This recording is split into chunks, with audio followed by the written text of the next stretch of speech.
우리 오늘 좀 살펴보도록 하겠습니다. 새끼 초원.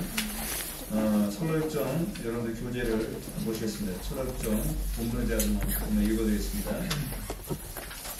크리스천과 소망 생명의 강가에 있는 푸른 초장에서 며칠을 지낸 후 그곳을 떠났다. 그러나 멀리 얼마 가지 않아서 강과 길이 잠시 분리되었다. 그곳에서 그들은 적지 않게 실망했다. 그러나 길을 벗어나지는 않았다. 강에서 멀어질수록 길은 험하였고 여행으로 인하여 발은 아팠다. 두 순례자는 험한 길 때문에 매우 실망하였다. 길을 계속 가면서 보다 좋은 길이 나오기를 소망하였다. 그런데 얼마 후 길의 왼쪽으로 초원이 나타났다. 그리고 초원으로 넘어갈 수 있는 계단이 있었다. 그 초원의 이름은 새끼 초원이었다. 그때 크리스찬이 소망에게 말했다. 만약 이 초원이 우리 가는 길과 같이 따라간다면 그리로 다 들어갑시다. 그들은 초원으로 들어갈 수 있도록 담장에 걸쳐있는 층계로 올라갔다. 그리고 초원을 바라보았다. 담장의 다른 쪽에 순례의 길과 함께 놓여진 오솔길이 있었다. 크리스찬, 여기에 쉬운 길이 나타났습니다. 소망씨, 이리 오셔서 함께 갑시다. 소망, 그러나 만약 이 오솔길이 우리로 하여금 길을 벗어나게 한다면 어떻게 하지요? 크리스찬, 그렇지 않을 것입니다. 보세요. 순례의 길과 같이 가고 있지 않습니까? 그래서 소망은 크리스찬에 의해 설득되어서 크리스찬을 따라 층계 계단을 넘어 초원의 오솔길로 들어갔다. 그들의 발은 매우 편하였다. 그들 앞에 한 사람이 걸어가고 있는 것이 보였다. 그 이름은 헛된 확신이었다. 두 순례자는 그 사람을 불렀다. 그리고 이 오솔길이 어디로 인도하는 길이냐고 질문하였다. 그 남자는 천성의 문으로 인도한다고 대답하였다. 크리스찬, 보세요. 제가 당신에게 말한 그대로가 아닙니까? 우리는 바른 길에 있습니다. 그러나 밤이 와 계속 어두워져서 앞에 가던 사람은 볼 수 없게 되었다. 잠시 후 두 순례자는 자신들이 잘못된 길에 들어서게 됐다는 것을 깨닫게 되었다. 원래 가던 길로 돌아가려고 했으나 큰 비로 인하여 물이 크게 넘쳤으며 어두웠기 때문에 그들이 넘어온 계단식 층계에 이르지 못하였다. 우리가 지난 시간까지 살펴왔던 철로역정에서 우리가 어떤 부분을 봤는지 우리가 기억을 해야 우리가 이 부분을 이해하는 데 굉장히 도움이 됩니다. 왜냐하면 지난 시간에 우리가 푸른 초장이라고 하는 부분을 보았습니다. 지난 시간에 우리가 살펴봤던 푸른 초장은 무엇이라고 했습니까? 교회 안에 하나님께서 그의 사랑하는 백성들에게 은총을 부어주시는 방식으로 부흥을 내려주시는 방식이라 하지 않았습니까? 청교도 시대에, 그러니까 요즘 여러분 20세기를 들어서고 난 이후서부터 교회 안에서 부흥이라고 하는 하나님의 그 강권적으로 은혜를 쏟아 부어주시는 그 은혜의 방식이 굉장히 메말라버리고 말았습니다. 여러분들 제가 전에도 언급했던 것처럼 아브라함 카이퍼가 이 20세기 초반에 나타나서 가르치면서 성령의 부어주심에 관한 부분을 소위 신플라톤주의적 개념으로 가르치는 바람에 우리가 중생하면 그것 자체가 성령 충만이고 한번 중생하면 그것으로 끝이다 뭐 이런 식으로 가르치는 바람에요. 로이 존스 목사님도 지적하는 부분이기도 하고요. 또 아브라함 카이퍼의 성령론에 관한 그런 입장이 신플라톤주의에 근거한다고 하는 입장은 아브라함 카이퍼뿐만 아니라 카이퍼의 제자들도 지적하는 부분이기도 합니다. 그런데 그렇게 성령론이 우리가 특별히 날마다 성령 부어주심을 구해야 될 필요성이 당위성을 교회 안에서 이제 없애고 난 이후부터 교회 안에서는 부흥이라는 것이 자취를 감추기 시작했습니다. 그러니까 이 부흥의 은총이라고 하는 것이 얼마나 귀한 겁니까? 우리가 지난 시간에도 우리가 살펴봤던 것처럼 우리가 생명수의 강에서 이 생명수 강이 어떤 것이라 했습니까? 푸른 초장이라고 그랬죠. 근데 이 푸른 초장이 가져다 준 특징이 뭐예요? 성도들이 하나님의 말씀대로 살아가는데 그 많은 지쳐있음과 그 힘든 많은 부분을 하나님께서 어떤 때를 따라, 그래서 여러분 부흥에 관해서 얘기하는 그 사람들 다 뭐라 얘기합니까? 마치 계절과 같다라고 얘기하지 않습니까? 그래서 교회가 극심한 영적인 침체기 있다든지, 그렇지 않으면 교회가 극도의 타락이 있다든지, 그러니까 예를 들어서 여러분 인류 역사상 가장 큰 부흥이 일어났었던 때가 18세기 아닙니까? 그리고 18세기에 조지 필드와 요한 웨슬리 같은 분들을 통해서 그 당시 조나단 에드워즈도 그 당시에 부흥이 아주 중요한 주도권을 잡았던 분들인데, 그런 분들을 통해서 부흥이 일어난 그 영적인 영향력이 19세기를 거치면서 20세기 초반에 우리나라의 평양 대부흥을 불러일으키는데 중요한 영향을 끼치지 않았습니까? 그래서 우리나라의 1907년 평양 대부흥은요, 청교도들의 영향력이 우리 한국교회에 끼친 아주 중요한 것이기도 합니다. 그런데 이제 문제가 뭐냐 하면, 여러분, 부흥이 일어나고 난 다음에 대부분 부흥에 관한 학자들의 견해들에 의하면 부흥이 일어나고 나면 부흥이 어때요? 부흥이 딱 일어나면 우리가 그 부흥을 마음대로 늘리거나 줄이거나 할 수가 없는 거죠. 부흥은 어떠냐면 마치 계절처럼 한순간 싹 지나가요.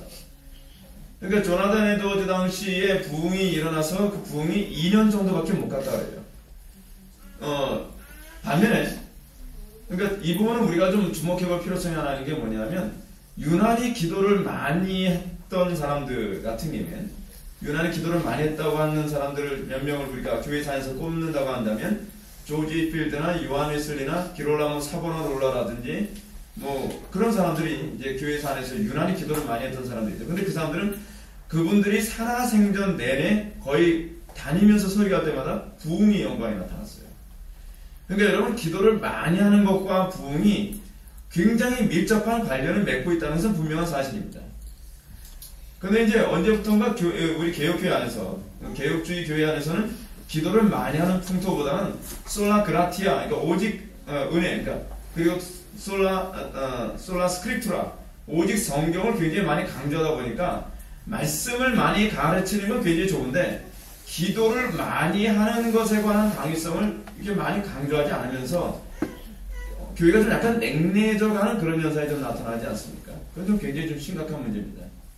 그래서 지금 미국 안에서도요, 우리 제 은사님하고 요번에 학회 모임 때 잠깐 만나서 얘기를 나눠보니까 미국의 그 장로교 교단들은 거의가 다 이렇게 군소교단이 돼버렸다는 거예요. 그 참 안타까운 일이죠. 사실은 미국의 청교도들의 신앙은 사실은 장로교 신앙이거든요. 장로교 신앙. 근데 그 장로교 신앙이 거의 이렇게 디프레스 돼가고 있는 그런 상태에 있는 거예요. 왜 그런가? 이유가 어디 있는가? 그 이유를 우리는 그 기도의 중요성을 강조하지 않는 데 있는 것이 아닌가라고 우리가 진단하는 것이 좀 옳다고 생각합니다. 근데 여러분들 철로역정 한번 보시게 되면, 오늘 보면 철로역정 보면 크리스천과 소망은 생명의 강가에 있는 푸른 초장에서 며칠을 지낸 후 그곳을 떠났다. 그러나 얼마 가지 않아서 강과 길이 잠시 분리되었다. 여러분, 강과 길이 분리되었어요. 강과 길이 분리되어지면 어떻게 해요? 푸르름이 점점 없어지겠죠? 그렇죠? 그러니까 여러분, 하나님의 은혜, 이 부흥의 시대가요, 성도들이 원하지 않든 하나님의 말씀대로 열심히 살아가는데도 불구하고 하나님께서 은혜를 풍성하게 공급해 주시는 그런 시대가 싹 없어져가는, 싹 이렇게 말라가는 때가 와요. 그것이 이제 로이 존스 목사님도 그런 고백을 하시고, 로이 존스 목사님 같은 경우에도 사역 초반기 때 부흥을 경험했던 분 아닙니까? 그래서 그분도 일평생 부흥을 그토록 사모했는데도 불구하고 부흥이 오질 않았어요. 돌아가실 때까지요. 근데 그분의 사역 자체는 거의 부흥이나 다름없다 싶을 만큼 굉장히 성령의 역사가 강력하게 나타났던 것도 사실입니다. 근데 그럼에도 불구하고 이 어쨌든 간에 지금 길과 강이 분리되어지고 나니까 어떤 현상이 나타나냐면 그것에서 그들은 적지 않게 실망하였다. 적지 않게 실망했다는 것이 뭘 얘기하는 겁니까? 여러분, 한번 이렇게 한번 생각해 보세요. 매주마다, 이건 제가 다른 교회에서 사역을 할 때 경험했던 건데, 제가 청년부를 맡아서 사역을 하는데 성령께서 성령을 쏟아부으시기 시작하니까 감당할 수 없을 정도로 성령을 쏟아부으세요. 이 예배에 참석한 사람들이 그 성령 부으시면 막 놀라고 충격받고 두려워하고, 그런 날마다 그 청년들 숫자가 계속 늘어나는 거예요.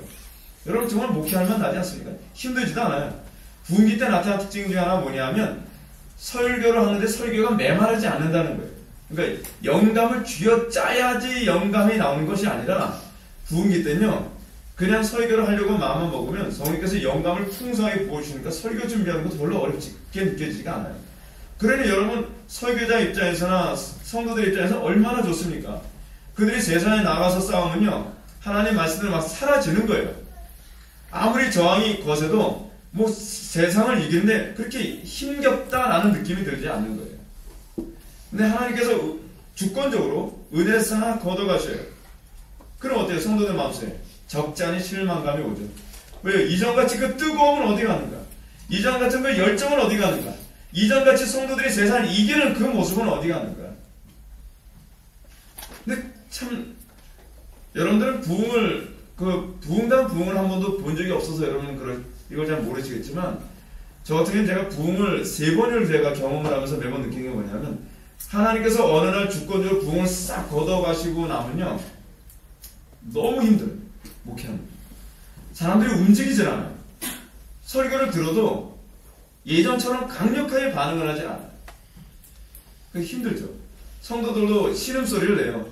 밖에 나와서 예전처럼 하나님 말씀을 사는 게 이렇게 쉽게 사라지지 않고 굉장히 어렵고 이전보다 더 몸부림을 쳐야 기도 가운데 하나님께 은혜를 좀 부어주시나 마나 그런 느낌.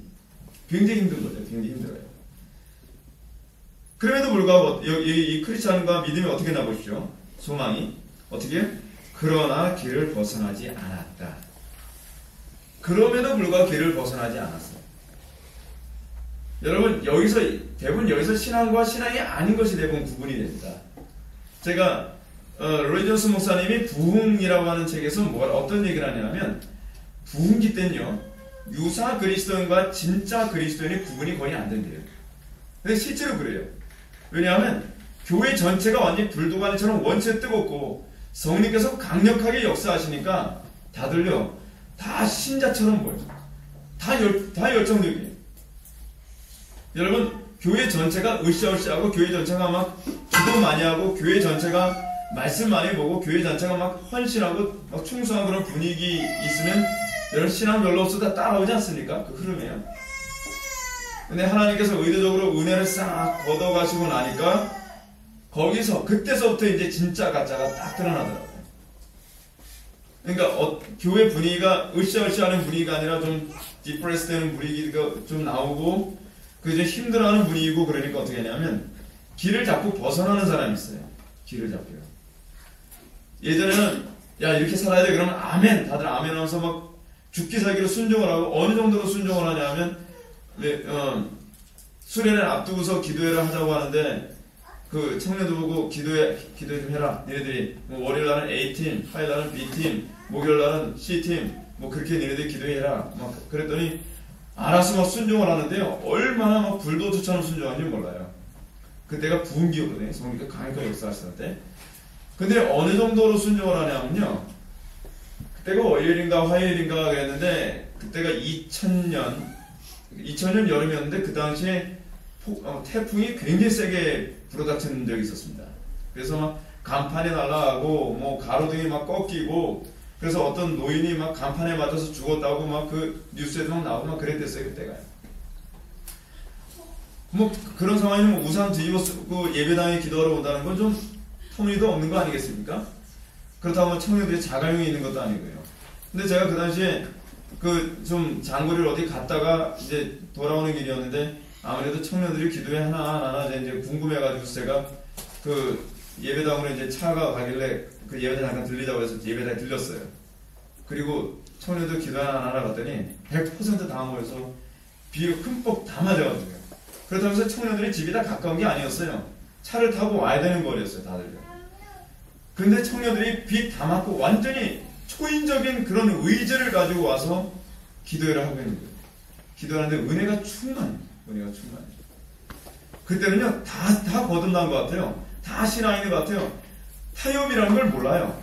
직장에서도 영향력 끼치는데, 야, 저 사람은 진짜 크리스찬이다. 야, 어떻게 저렇게 사냐. 그런데, 하나님께서 은혜를 싹 걷어가시고, 공동체 안에 그 부흥의 열기가 싹 식어 들어가니까, 이 길을 벗어난 청년들이 한 명씩 보이는 거예요. 아, 가짜였구나. 그냥 데워졌구나. 그냥 흐름에 그냥 따라갔던 것 뿐이구나. 근데 여기서 크리스찬과 소망은 어떻습니까?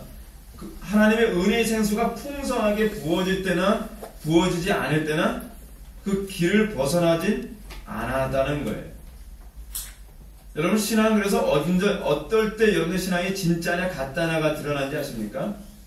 뭔가 이 교회가 골든에이지 같이 황금기처럼 막 뭔가 막 되고 있을 때는요 다 신앙이 있는 것 같아요. 교회가 막 부흥하는 것 같고 교회가 막 으쌰으쌰하는 것 같고 뭐가 좀 되는 것 같고 그럴 때는 다 신앙이 있는 것 같아요. 근데 언제 진짜 가짜가 구분되냐면 교회가 영적으로 막 침체되는 것 같고 교회가 막 시험이 들어서 막 치고받고 싸우는 것 같고 멱살잡이 하는 것 같고, 여러분 그런 게 많잖아요. 근데 여러분가 하나님께서 허락하시는 거라는 거 아십니까? 교회 안에 분열을 하나님께서 허락하시는 거예요. 여러분들은 이렇게 보죠. 아니, 하나님의 교회인데 왜 저런 일이 생기나? 아니, 하나님께서 허락하셔요. 왜요? 거기서 진짜냐 가짜냐 하나님께서 또한 드러내시는 거예요. 그래도 그런 상황에서도 바른 길을 찾아가려고 하느냐? 진짜가 아니기 때문에 어떻게 해요? 아, 이건 어쩔 수 없어. 상황을 빗대어서 자기 죄를 합리화시켜가면서 불법을 선택하죠, 사람들이. 여러분, 참, 이 신앙이라고 하는 건요, 항상 그래서 하나님께서 그때 더 많이 저울질한다는 걸 기억하십시오. 그러니까 제가 신앙생활 하면서도 제가 많이 느낀 게 뭐냐면, 교회가 뭔가 막 으쌰으쌰 할 때는요, 두려운 게 없어요. 그때는 믿음 지키는 게 별로 어렵다고 느껴지지가 않아요. 근데 하나님께서 은혜를 걷어가신 것처럼 보이는 때가 있어요. 내 힘으로 아무리 기도하려고 해도 별로 기도도 잘 안 되는 것 같고, 내가 아무리 하나님 말씀대로 순종하려고 애를 써도 이게 뭔가 잘 안 되는 것 같은 그런 상황. 거기서 하나님께서 어떻게 해?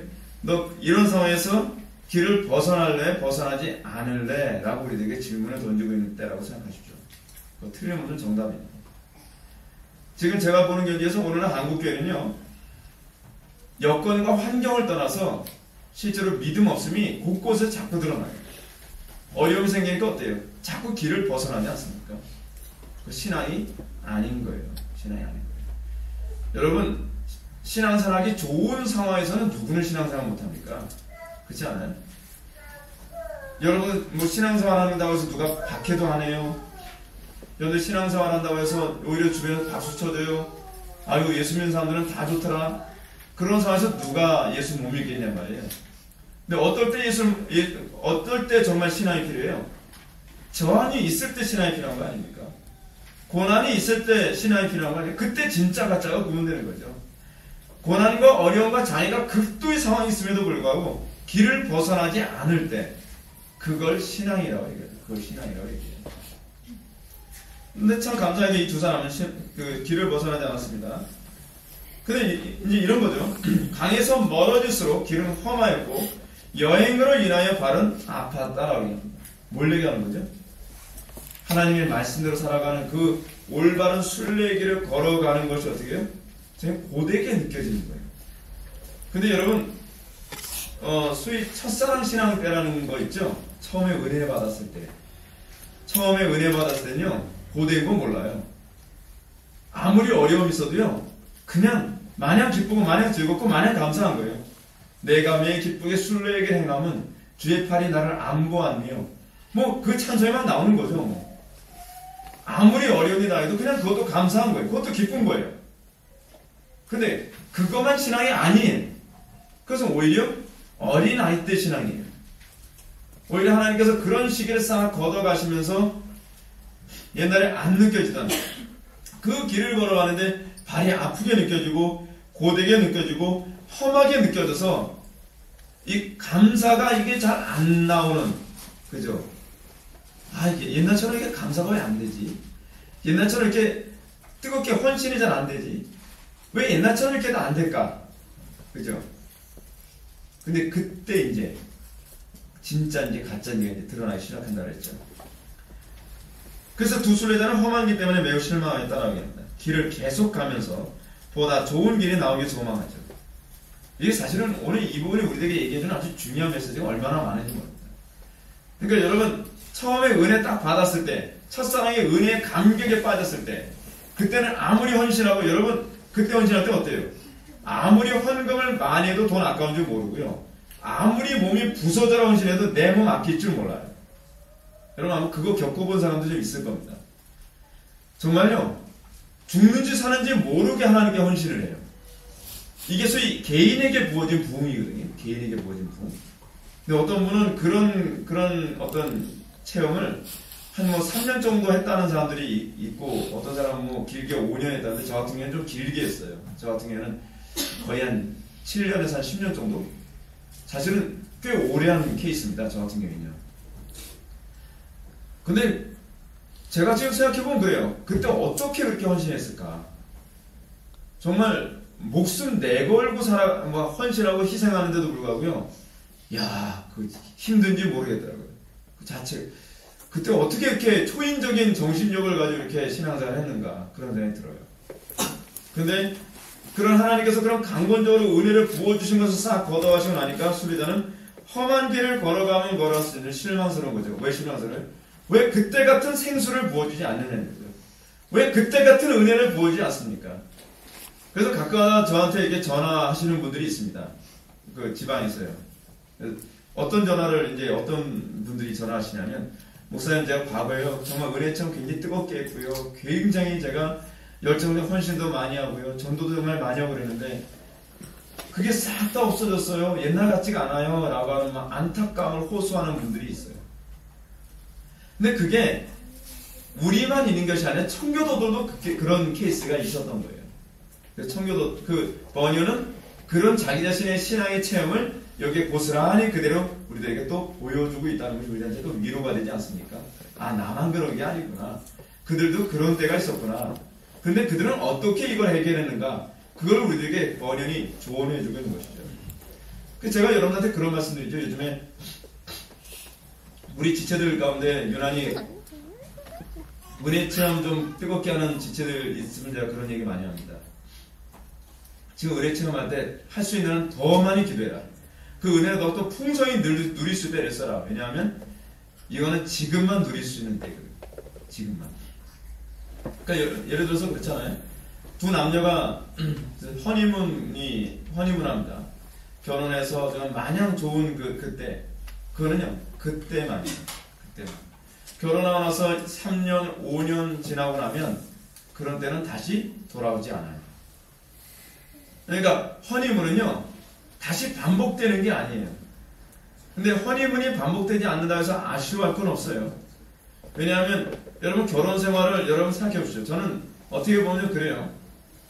요즘 젊은 사람들 결혼 생활하면서 나이 이제 40대가 넘어갔는데도 20대 때 나 잡아봐라 하던 식으로 그 부부 관계를 그런 식으로 유지하려고 애를 쓰는 거 보면서 제가 참 안타깝다.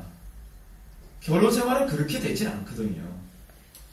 결혼 생활을 나 잡아봐라 식으로 20대처럼 그렇게 몽환적으로 이 결혼 생활하기 원하는데 그게 안 되면 자꾸 어떻게 해요? 그걸 자꾸 권태기라고 자꾸 얘기하는 거예요. 그래서 자꾸 뭐예요? 바람피 공리 자꾸 하는 거죠. 아, 예전 같지 않아. 예전 같지 않죠? 당연하죠. 원래 결혼이라는 게 그런 거예요. 결혼 때 우리가 사랑하는 방식은 그런 수준보다 더 높은 수준의 사랑을 하는 걸 배워야 되는 거예요. 수준 있는 사랑을. 그래서 여러분 머리 하얘진 노인들 여러분 길거리에서 손잡고 다니는 거는 보신 적 있습니까? 아름다워 보이지 않습니까? 거기에 뭐 젊은이들처럼 무슨 전천 아니고 길거리고 아무데나 끈적끈적하게 서로 얼굴 부비고 그런 거 안 해요. 그런 유치한 짓 안 한단 말이에요. 그걸 사랑이라고 생각을 해요, 걔네들은. 근데 그게 사랑이 전부가 아니란 말이죠. 그런데 그 시간, 정말 허니문의 그 시간이 또한 의미가 없는 것은 결코 아니에요. 왜냐하면 그 기간의 추억은 나머지 노년까지 가는 그 시간에서의 어떤 사랑을 더 단단하게 하는 데 있어서 좋은 기억으로 남죠. 그런 차원에서 제가 여러분들에게 처음 은혜 받았을 때 그 은혜의 부유함을 누릴 수 있는 최대한 더 많이 누리라고 제가 기도를 더 많이 해요. 더욱더 신앙에 열심을 내라라고 자꾸 제가 재촉을 하고 제가 채찍질을 하는 거예요. 근데 이제 문제가 뭐냐면 제가 이제 말씀드린 것처럼 그 허니문과 같은 신앙의 때가 오래 가지 않죠. 그래 나서 딱 어느 정도 되면 오늘 여기서도 얘기하는 것처럼 푸른 초대에서 며칠 지난 후에 그곳에 떠났다라고 하는 것처럼 우리에게서 그런 은혜의 때가 싹 떠나가는 것 같은 현상이 나타납니다. 그건 하나님 주권이에요. 그래서 자동적으로 자꾸 이렇게 되죠. 길을 계속가면서 보다 좋은 길이 나오기 소망하죠. 무슨 얘기예요? 예전과 같은 그런 은혜의 경험 또 하기를 바란다는 거예요. 예전처럼요. 근데 여기서 이제 함정이 있어요. 근데 얼마 후 길에 왼쪽에 초원이 나타났다. 비슷하지 않습니까? 그쵸? 이걸요, 다른 존 버니의 설로에서 다른 번역을 한번 보게 되면 곁길 초장이라고 번역을 했어요. 곁길 초장. 아까는 무슨 초장이요? 푸른 초장. 여기는 곁길 초장. 그쵸? 뭐 오이 찍어 먹는 초장 아니죠? 비슷한 초장이 나타나요. 비슷한 초장. 근데 비슷한 초장이 나타나는데 한쪽은 푸른 초장은 뭐예요? 하나님께서 주권적으로 은혜를 부어주신 초장인데 곁길 초장은 어떻게 해요? 거짓된 신비주의 운동이에요. 이게 무서운 거예요. 그래서요, 신비주의 운동에는요, 열심히 있는 사람 빠지지 않습니다. 어떤 사람 주로 빠져요? 나름대로 열심히 있고, 나름대로 기도 많이 하고, 나름대로 뭔가 과거의 첫사랑의 은혜 체험했다는 사람들이 주로 여기 빠져요. 왜요? 여러분들, 제가 이런 말씀 드리고 싶어요. 처음 체험 때 어떤 사람은요, 막 은사 체험하는 사람도 있습니다. 은사가 무조건 잘못된 거 아닙니다. 여러분들 조심하십시오. 은사주의가 잘못된 거지, 은사 체험을 했다든지 무슨 영적인 어떤 체험을 하는 것 있을 수 있어요. 청교도들에게도 그런 체험 많이 나타났어요.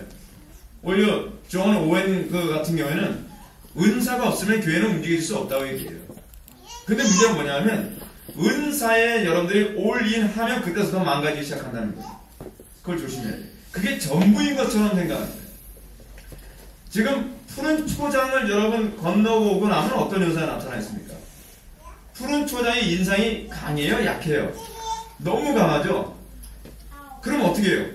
푸른 초장을 다시 회복하고 싶은 그 열망이 속에 가득가득 차기 시작해요. 그러면 푸른 초장과 같은 신앙이 마치 이것이 전부고 이게 다인 것처럼 생각해요. 아, 이렇게 신앙생활 해야 돼. 이렇게 신앙생활 해야 돼. 사단은요, 얼마나 교활한지 푸른 초장을 딱 통과한 사람들에게 곁길 초장이라고 하는, 곁길 초장은 뭐예요? 길에서 벗어난 초장이라는 거 아니에요. 번연이 기가 막힌 문장적 표현을 사용했어요. 그렇죠? 진리의 길에서 벗어난 어떤 체험을 얘기합니다. 어떤 체험. 우리가 진리 안에서도 얻을 수 있는, 그러니까 부흥이라고 하는 것과 같은 어떤 하나님의 은혜와 하나님의 긍휼이 풍성한 영적 체험의 시즌이 있어요. 그런 계절이 있단 말이에요. 근데 그것은 하나님께서 우리에게 주권적으로 보시는 그 은혜의 체험은 무엇과 관련이 맺고 있냐면 우리가 진리의 길을 온전히 걸어가는 가운데 주어져요. 이게 굉장히 중요한 문제예요. 우리가 이번에 확신이라고 하는 주제로 우리가 수련회를 우리가 하려고 하지 않습니까? 근데 그 확신의 주제에 관해서 토마스 브룩스가 뭐라고 얘기하냐면 이런 얘기를 해요. 어떤 사람은 나는 정말 그 확신, 그러니까 확신이라고 하는 말은 뭐냐면 성령의 강력한 부어주심을 얘기하는 거거든요. 근데 나는 그 확신을 얻기 위해서 하나님 앞에 그토록 강력하게 기도했지만 하나님께서 나한테 확신을 주시지 않는데 이건 왜 그렇습니까? 라고 얘기했을 때 토마스 브룩스가 뭐라 얘기하냐면 그 이유는 여기에 있다.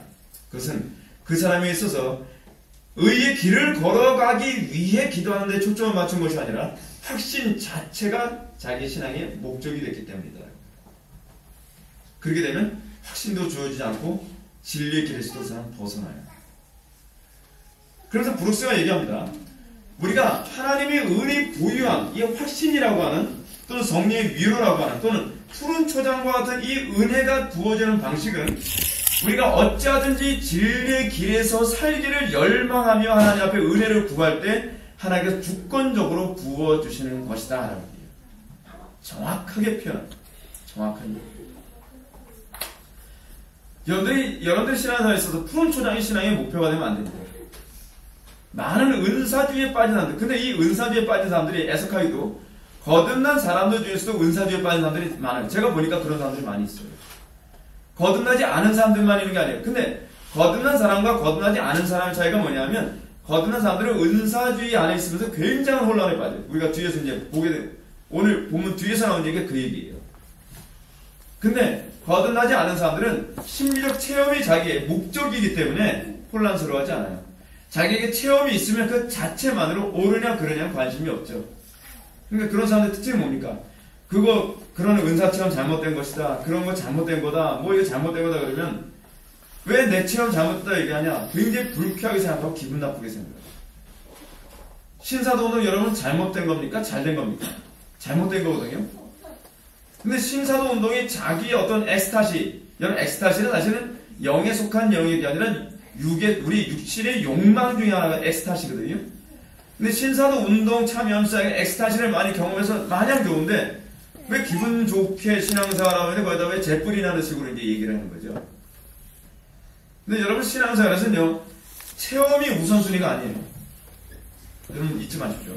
항상 신앙에서는 옳으냐 그르냐가 중요해요. 내가 이 길에서 벗어나냐 벗어나지 않았냐가 우선순위고 그 다음에 체험이 뒤따라오는 거예요. 체험이 목적이 되면 항상 길에서 벗어나냐 벗어나지 않았냐에 관심을 갖지 않겠다. 오늘날 거의 상당수의 사람들이 그렇게 은사주의에 빠져 있어요. 그래서 이 은사주의에 빠져서 은사주의가 종교통합까지 가고 신사도 운동을 하면서 하나님의 영광을 완전히 훼손하고 얼마나 몰상식하고 얼마나 무례합니까? 신사도 운동에 빠진 사람들이 얼마나 광신적이에요.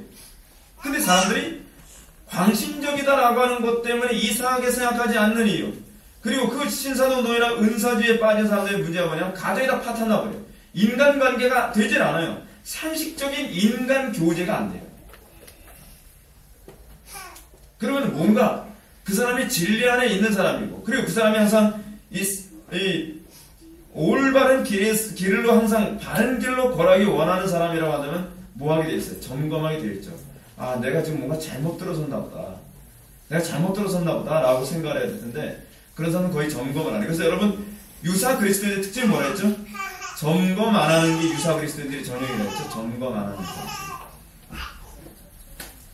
그래서 여러분, 제가 그 조나단 에드워즈의 글을 제가 최근에 읽어보면, 조나단 에드워즈가 아니고 리차드 백스터의 글에서 제가 본 거네요. 리차드 백스터가 그 얘기합니다. 거듭난 사람들의 특징은 항상 뭐라고 얘기하냐면 자기 자신의 신앙을 항상 점검하는 것이다 라고 얘기해요. 우리는 그래서 안주하진 않아요. 나에서 나타나는 열매가 성경에서 조금이라도 벗어난 것 같으면 내가 잘못 걸어가고 있는가라고 하는 걸 또 점검하고 또 점검하고 또 점검하고, 자기에게 대해서 절대로 좋은 정도는 매기질 않아요. 항상 겸손한 자세를 견지하죠.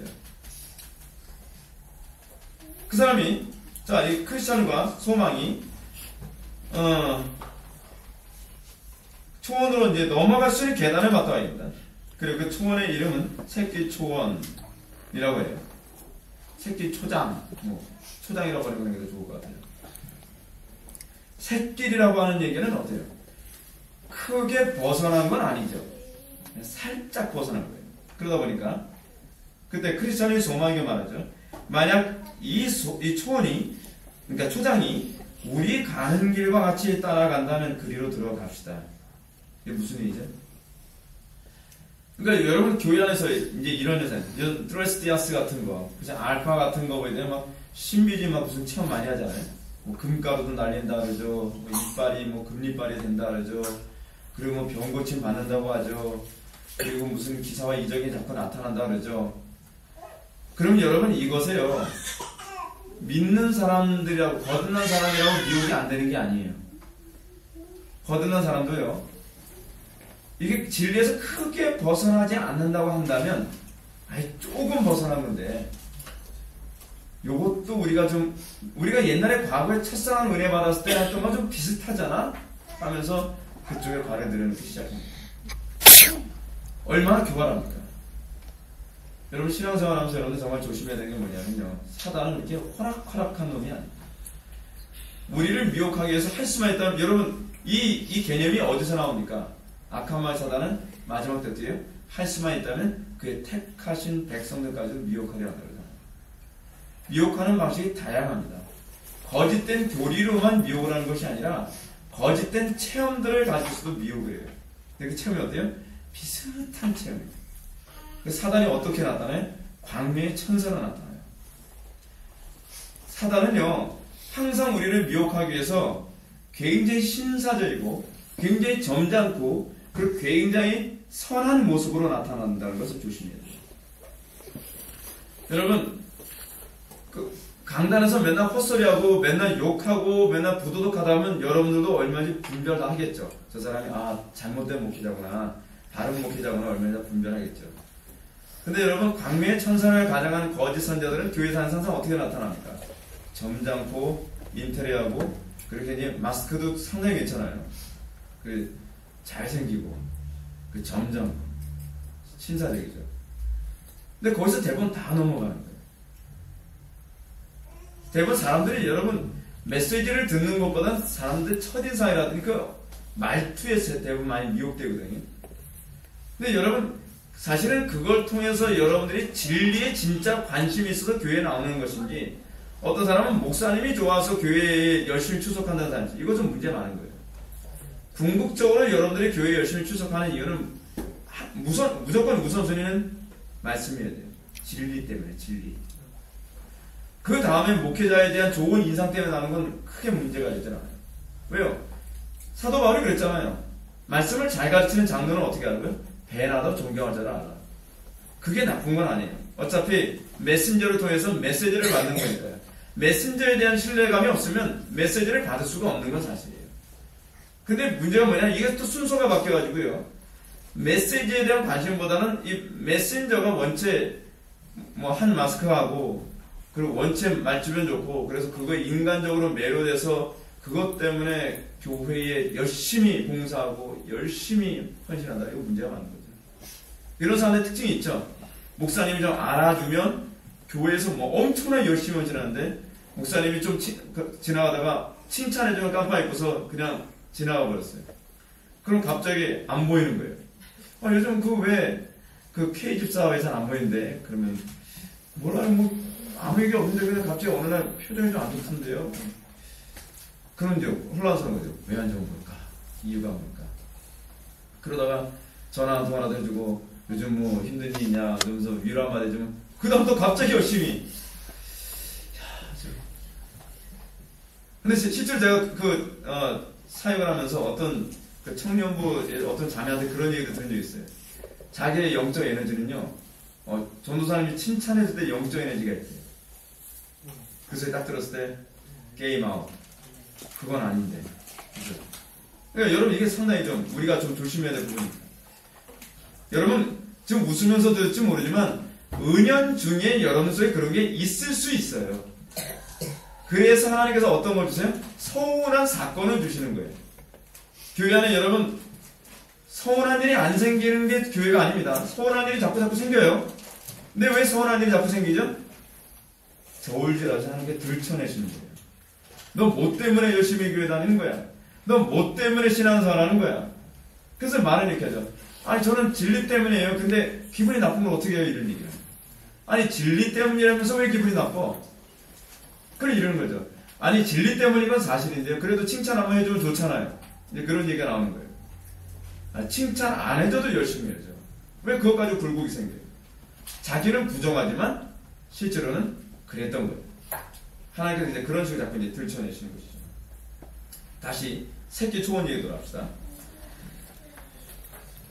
자, 제가 여러분들 교재는 좀 약간 너무 요약판이라서 제가 가지고 있는 철학적으로 좀 읽어드릴게요. 크리스천의 친구에게 그 소망에게 얘기합니다. 만약 이 초장이 우리의 길을 따라 놓여 있다면 그 안으로 들어가서 가는 게 어떻겠소? 크리스천이 계단식 문에 올라가서 보니 건너편에도 길을 따라는 오솔길이 있었다. 점점 여러분 어때요? 이게 우선순위가 바뀌고 있다는 걸 여러분 느끼게 되지 않습니까? 불편하지만 확실한 진리의 길을 가는 것이 아니라 기왕에 가는 것 편하게 진리의 길을 갈 수 있는 길을 찾아보자 라고 하면서 대부분 유혹에 빠지는 거예요. 저도 이제 그런 경험을 안 한 게 아니에요. 제가 제일 큰 딜레마가 뭐인지 아십니까? 매일 기도하면서 살아야 되나? 라는 것이 저에게 제일 큰 딜레마였어요. 특히요, 제가 신학교 다니면서 하루에 4시간, 5시간씩 기도를 하는 것에 관해서 굉장한 딜레마를 느낀 게 뭐냐면, 아니, 학교 레포트도 써야죠. 학교도 다녀야죠. 기도도 해야 된다고 하니까 하는데, 기도를 4시간, 5시간 하니까 말이죠. 책 볼 시간이 없는 거예요. 레포트 쓸 시간도 없는 것 같아요.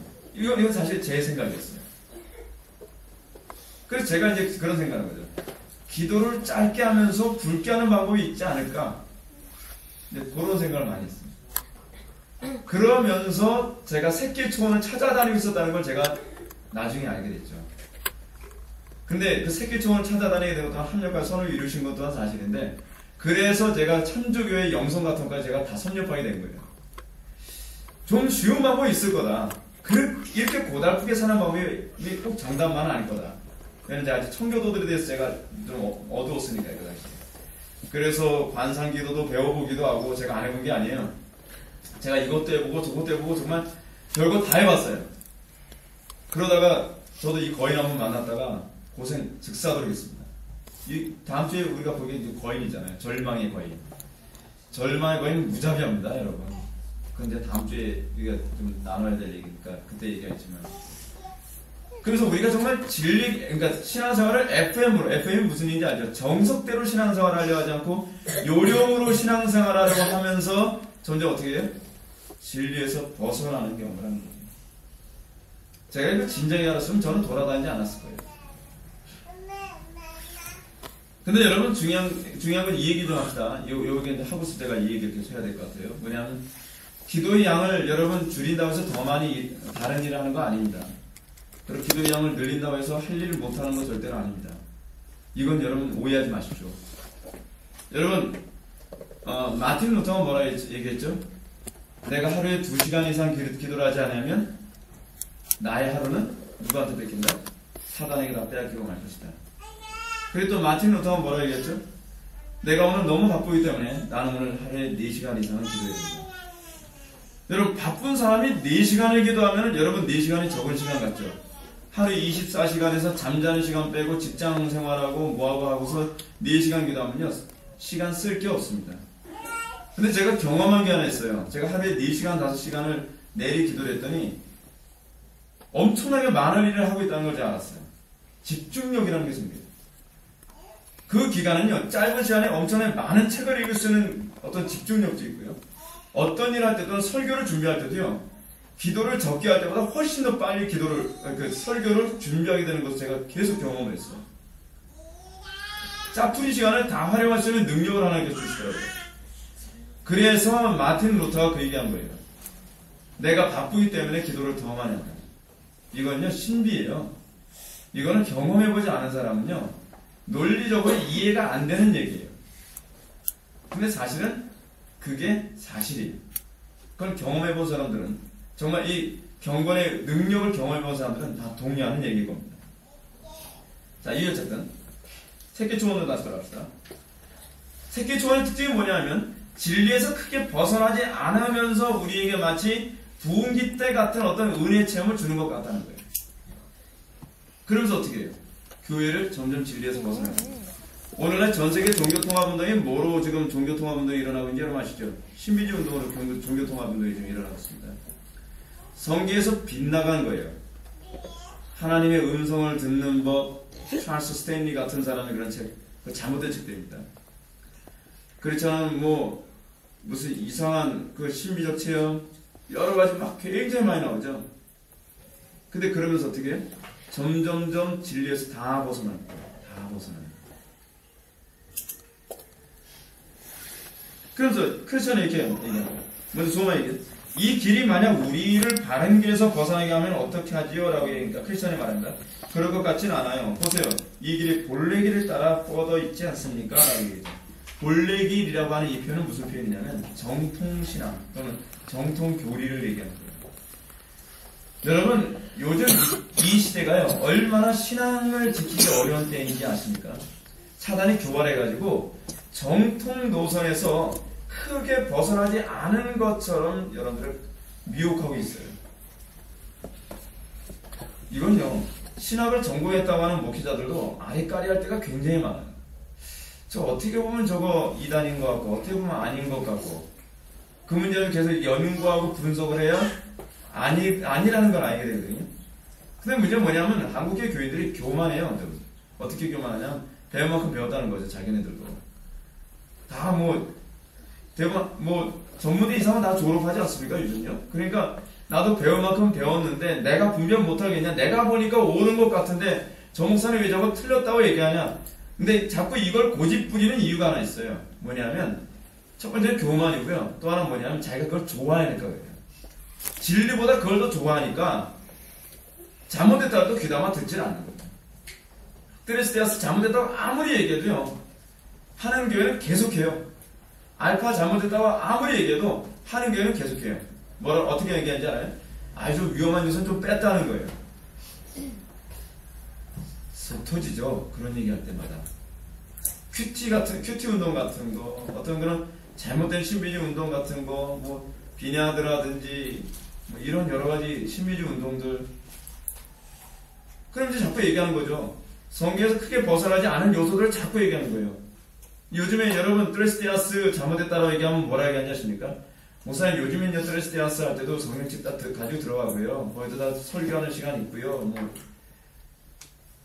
이게 바로 새길초장의 전형이거든요. 새길초장. 비슷하게 격길로 빠져나가는 거예요. 그래야 속이죠. 그래야 속이죠. 그래서 정통 노선을 가고 있는 것 같으면서 편리함을 제공하니까 누가 발 아프게 딱딱한 길을 걸어가면서 정통 노선 가려고 합니다. 여러분 영접기도에 관한 문제도 그렇습니다. 영접기도도요. 영접기도 여러분 어떻게 보면 정통 노선처럼 보이지 않습니까? 성경에 나오잖아요. 영접하는 자고 그 이름 믿는 자들에게 하나님의 자녀가 되는 권세를 주셨으니. 요번에도 그 우리 신학 포럼에서 학교에서 이 문제 가지고 또 저 혼자서 여러 다른 분들하고 대판 붙었는데, 아 영접하는 거 괜찮지 않냐? 왜 영접기도 잘못됐다 얘기하냐? 그 얘기를 또다시 리와인딩 하는 건요 정말 저에게 대단한 스트레스입니다. 했던 소리 또 하는 것만큼 굉장히 짜증나는 게 없잖아요. 근데 이 논쟁을 그분들하고 다시 논쟁을 하려고 시작할 때서부터 그냥 피곤함이 몰려오는 거예요. 또 같은 얘기 또 다시 해야 되는구나. 또 논쟁을 해야 되는구나.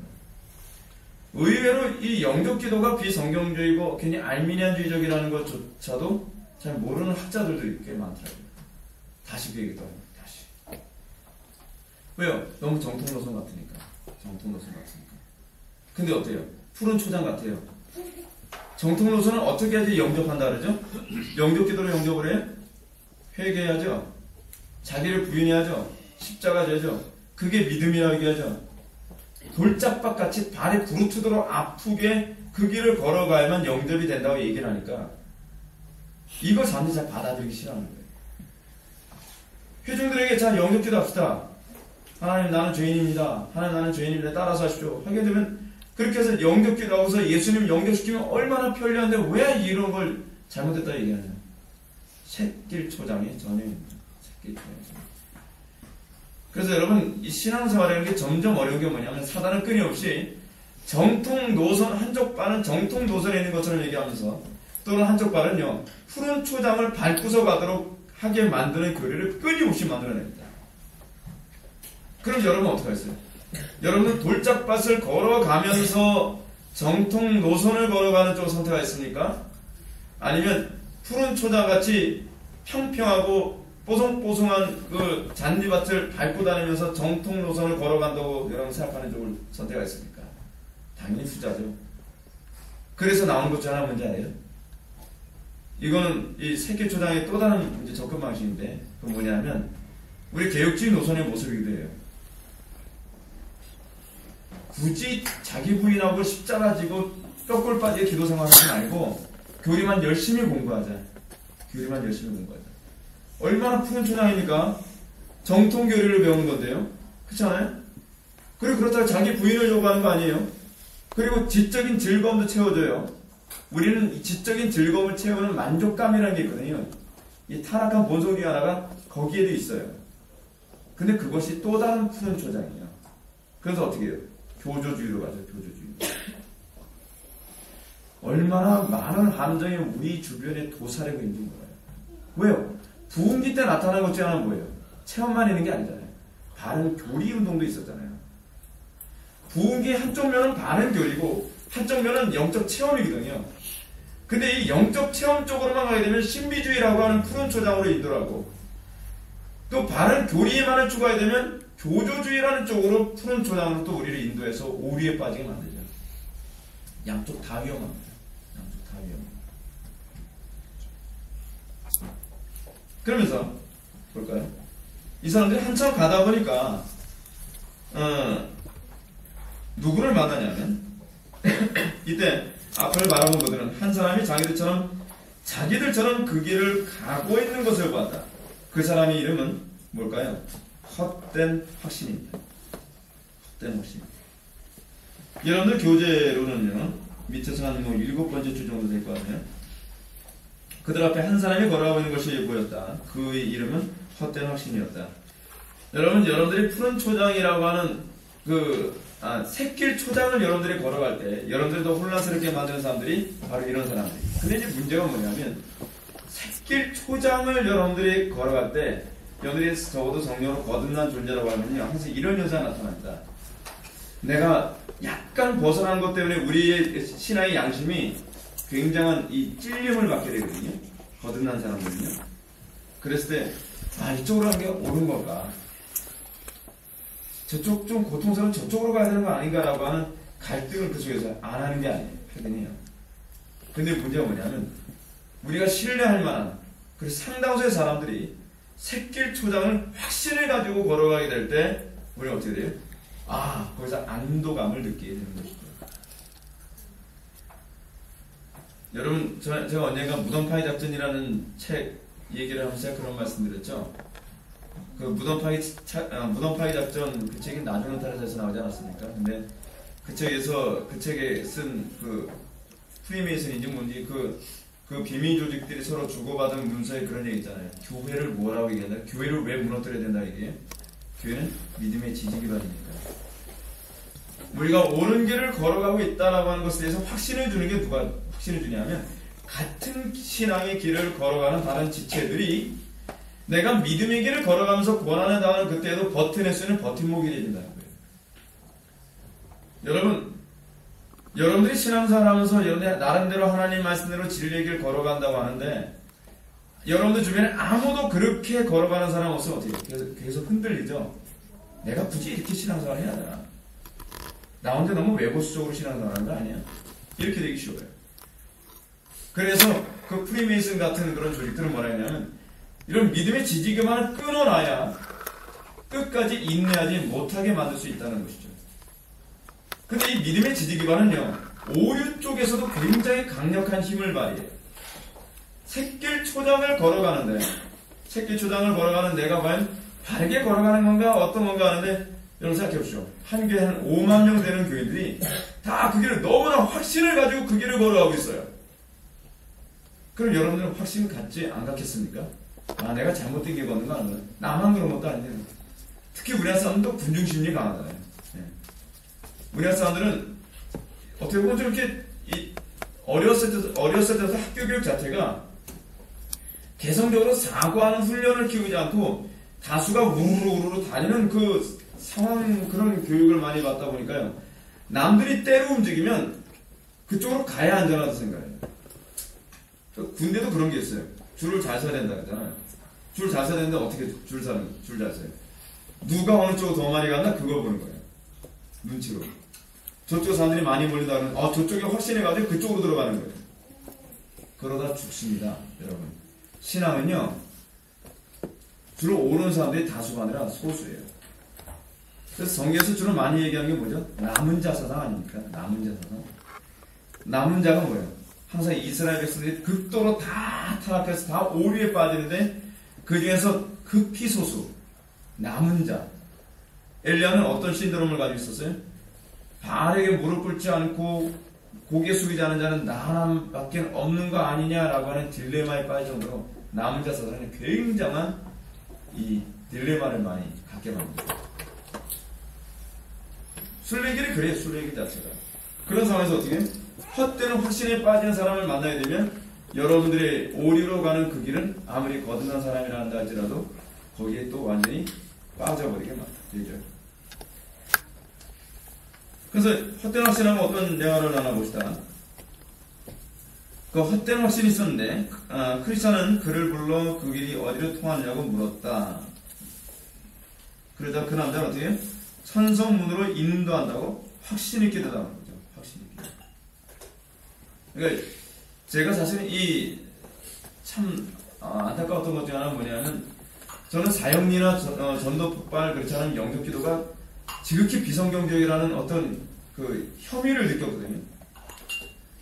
근데 아무도 그게 잘못됐다고 얘기하는 사람이 없어서 저도 굉장히 혼란스러웠어요. 과연 이게 나 혼자 그렇게 생각하는 건가? 나 혼자 그렇게 혐의를 느끼는 것인가? 근데 그러던 가운데 폴 워셔 목사님이 그 부분을 정확하게 지적을 하고요.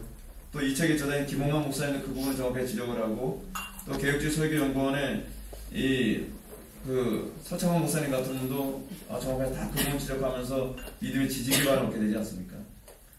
근데 이제 문제가 뭐냐면, 오늘날 이 영접 기도를 통해 사람들이 구원받는다라고 거의 대다수가 너무나 확신있게 얘기를 하니까 사람들이 제가 얘기하는 것에 관해서 쉽게 딱 받아들이기가 어려운 것이죠. 어려운 거예요.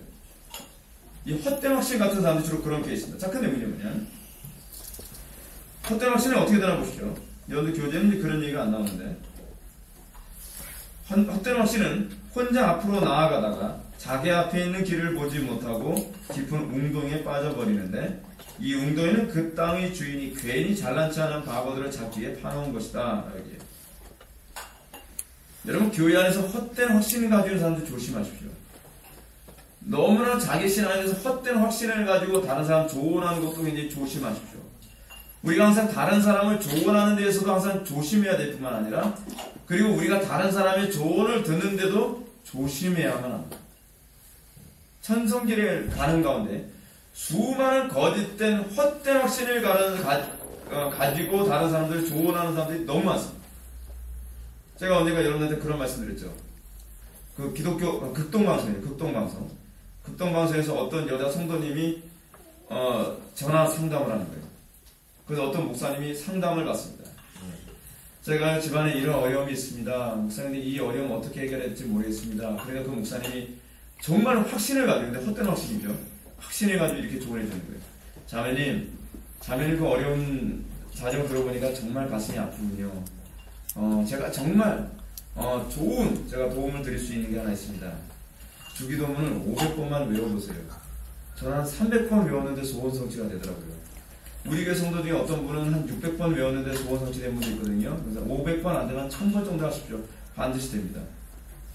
헛된 확신이죠. 헛된 확신. 곧바로 꺼버렸습니다. 이런 헛된 확신을 교인들한테 주는 거예요. 자기만 죽는 것이 아니라 남들은. 근데 문제는 뭐냐면요, 돼요. 실제로요. 안 되는 게 아니에요. 되니까 이게 자꾸 확산되는 거예요. 되니까. 근데 되는 것 또한 하나님의 주권이라는 거 아십니까? 하나님께서 왜 되도록 허락해 주시죠? 그 미혹을 하나님께서 허용해 주신 거죠? 허용해 주신 거예요. 왜요? 심판이에요, 그게. 진리를 사랑하지 않고 거짓 것을 사랑하는 자들을 심판하지 않는 방식이죠. 그래서 여러분, 그 구절 한번 봅시다. 신명기 13장 한번 봅시다.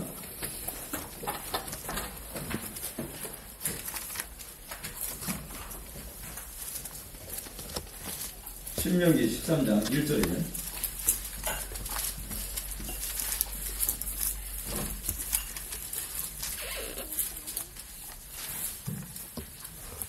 이걸 여러분들 조심해야 됩니다. 너희 중에 선지자나 꿈꾸는 자가 일어나서 이적과 기사를 내게 보이고 그가 내게 말한 그 이적과 기사가 이루어지고, 어떻게 돼요? 이루어져요. 너희가 알지 못하던 다른 신들을 우리가 따라 섬기자고 말할지라도 너는 그 선지자나 꿈꾸는 자의 말에 청조하지 말라. 이는 너희 하나님 여호와께서 너희가 마음을 다하고 뜻을 다하여 너희 하나님 여호와를 사랑하는 여부를 알려하사 너희를 시험하려 하심이니라. 여러분, 그러니까 성경적이지 않은 방법으로 해도 됩니다. 성경적이지 않은 어떤 사람이 예언 기도를 해주고요. 신비한 꿈꾼 대로 얘기를 해주고요. 어떤 분은 제가 이런 분을 봤어요. 꿈꾼 대로 다 돼요.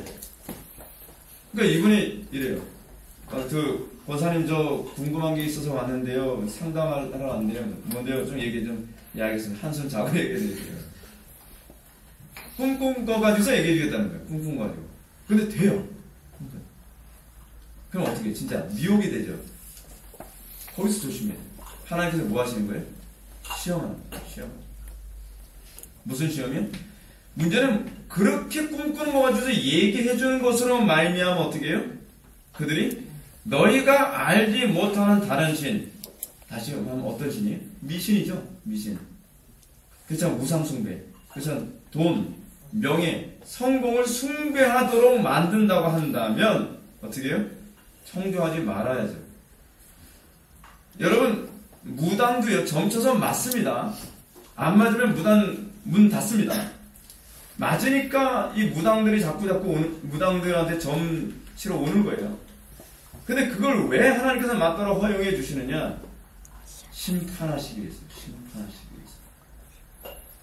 여러분들이 정말 조심해야 될 게 바로 거기 있습니다. 그러니까 항상 하나님께서는 여러분들이 올바른 길을 가기를 원하느냐, 그렇지 않은 편하기 때문에 새끼 초원 같은 걸 선택하느냐, 그거 따라다니면 안 돼요. 위급하다고 해서 그런 거에 자꾸 귀 기울이지 마십시오. 위급할 때 더 하나님께서는 그럴 때 여러분들 더 저울질하는 경우가 많이 있습니다. 여기서도 그러잖아요. 꿈꾸는 자의 말을 청종하지 말라. 이는 너희 하나님 여호와께서 너희가 마음을 다하고 뜻을 다하여 너희 하나님 여호와를 사랑하는 여부를 알게 하사.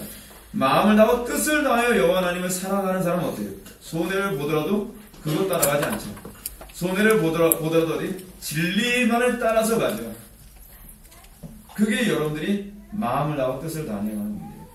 예언기도 하는 사람, 은사자들 척척 다 맞습니다. 신사동동하는 사람들요, 예언하는 거 탁탁 잘 맞습니다. 그리고 여러분, 신사동동하는 사람들 실제로 낫기도 해요. 안 나는 게 아니에요. 금리빨 안 되는 게 아니에요.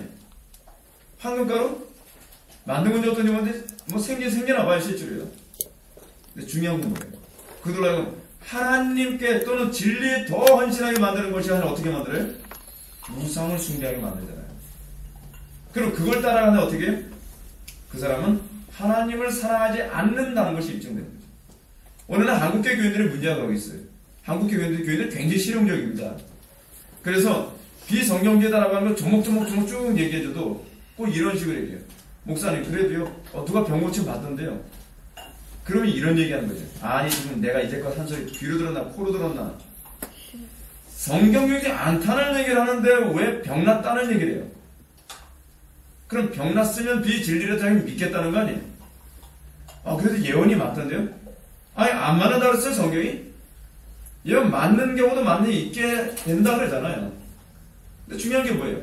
우리가 진리 가운데 인도하냐, 그러지 않느냐고 하는 문제죠.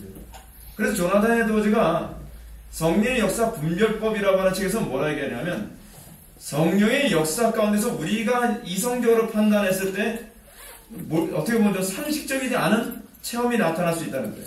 조나단 에드워즈 당시에는 어떤 체험이었냐면 막 고성을 지르는 그런 일도 있었고요. 실제로 조나단 에드워즈 당시 어떤 사람은 설교 듣다가 쓰러져서 막 기절한 사람도 있고요. 그리고 조나단 에드워즈 당시 어떤 사람은 그러니까 우리들이 오늘날 보면 좀 잘못된 거 아닌가 하는 어떤 그런 신비적 체험을 한 사람들이 좀 여러 있었어요. 그래서 그 당시에 조나단 에드워즈의 그를 통한 나타난 그 부흥에 대해서 하버드 대학교 교수가 뭐냐면 저거는 어떤 군중적 집단 히스테리 증상이다라고 그렇게 심리적인 차원으로 계속 정죄했어요. 그래서 조나단 에드워즈가 이번에 와서 뭐라고 자기의 그 이론을 디펜스 하냐면 이런 모든 체험들이 우리로 하여금 더욱더 그리스도를 사랑하게 만들고 교리를 사랑하게 만들고 또 하나님의 말씀을 배우자는 그리고 더욱더 그리스도를 닮고자 하는 그런 열망으로 우리를 인도한다면 우리가 봤을 때 이상한 체험이라고 한다 할지라도 그것이 성령의 체험이 아니라고 부정해서는 안 된다. 중요한 것은 전제가 뭐예요? 여러분을 진리의 길로 걸어가게 만드느냐 아니냐에 관한 문제예요. 표면적으로 보여주는 문제를 가지고 성령의 역사가 아니다, 기다라고 얘기하는 게 아니죠. 지금 여기서도 신명기 13장에서 얘기하는 얘기가 무슨 얘기예요? 이게 맞느냐 틀리냐가 중요한 문제가 아니라는 거죠. 중요한 건 뭐라는 거예요? 진리 길로 인도하느냐, 하나님을 더 사랑하고 진리를 더욱더 사랑하는 쪽으로 인도하느냐, 그렇지 않느냐, 하나님을 더욱더 하나님께 헌신하게 만드냐 아니냐, 더욱더 그리스도를 닮고자 하는 열망으로 우리를 인도하느냐 아니냐, 그거 가지고 판단해야 된다, 분별해야 된다라고 얘기하는 것입니다. 자, 이제 몇 가지만 얘기하고 이제 마칩시다. 이 크리스천이 헛된 확신의 말을만 듣고서 이제 새길 초장을 계속 가는 가운데 크리스천은 자기가 친구를 잘못 인도하지 않았나 생각하며 잠잠하고 있었다. 그러다 갑자기 천둥 번개가 치고 비가 억수같이 퍼붓더니 물이 길 위로 철철 넘치기 시작했다라고 얘기합니다. 여러분들도 되도록이면 철로역정 이 책도 같이 좀 가져오셨으면 좋겠어요. 이 책 아니래도 좋습니다. 여러분 다른 철로역정에도 가져오시면 여러분한테는 도움이 될 겁니다. 여러분 이 새끼 초장과 같이요, 진리에서 벗어난 어떤 체험이라든지 진리에서 벗어난 어떤 잘못된 부흥운동의 특징이 뭐냐면 점점 길이 안 보이기 시작한다는 겁니다. 점점 분별력이 없어져요. 점점 영적인 안목이 어두워져가요. 그래서 여러분 어떤 사람이 뭐 요즘 체험 많이 했다, 은혜 받았다 그러다 해서 무조건 정죄하면 안 되죠.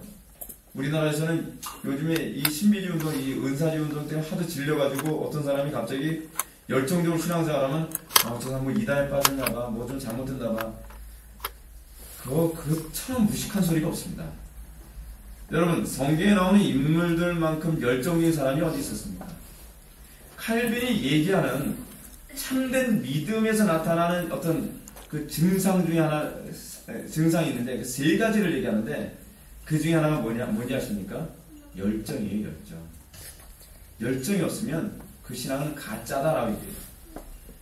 그 열정도 그냥 뜨뜻미지근한 열정이 아니에요. 세상에 감당할 수 없는 열정이에요. 근데 요즘엔 어때요? 열정이 있으면 저 사람 이상한 신앙인 것 같이 얘기하잖아요. 그거 아니죠. 근데 중요한 건 우리가 판단해야 될 문제는 열정이 있기 때문에 잘못됐다가 아니라 그 열정이 올바른 열정이냐 그릇된 열정이냐를 봐야 되잖아요. 그죠? 근데 그릇된 열정의 특징이 뭔지 아십니까? 진리의 길을 못 봐요. 온갖 열심은 있는데 진리를 좇는 열심이 아니라 하나님을 향한 열심이 아닌 거예요. 열심은 있는데 진리에 관심이 없어요. 열심은 있는 것 같은데 분별력이 없어요. 그게 가짜예요. 가짜 열심. 진짜 열심은 굉장히 분별력 있고 냉철합니다. 그리고 항상 진리에 관해서 항상 이렇게 날이 서 있습니다. 그게 건강한 신앙이다. 건강한 신앙. 그래서 이런 사람들은 점점 오류의 홍수에 자꾸 빠져들어갑니다. 여러분들 철로역정 교재로 다시 들어갑시다. 여러분들 교재 이제 뒷페이지를 한번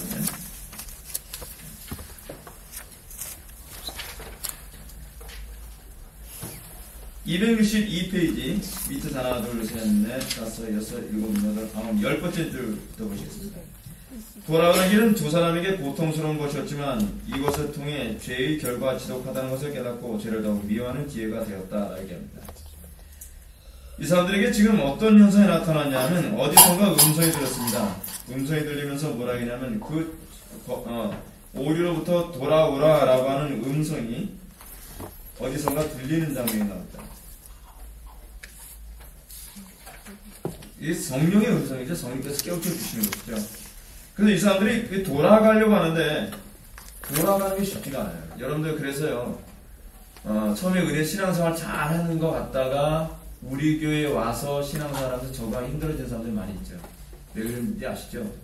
오류에 한번 빠졌다가 아무리 거듭난 사람이라 할지라도요 오류에 한번 빠져서 잘못된 영적 습관이 든 상태에서 다시 올바른 영적 습관에서 돌아오는 건요 굉장히 힘듭니다.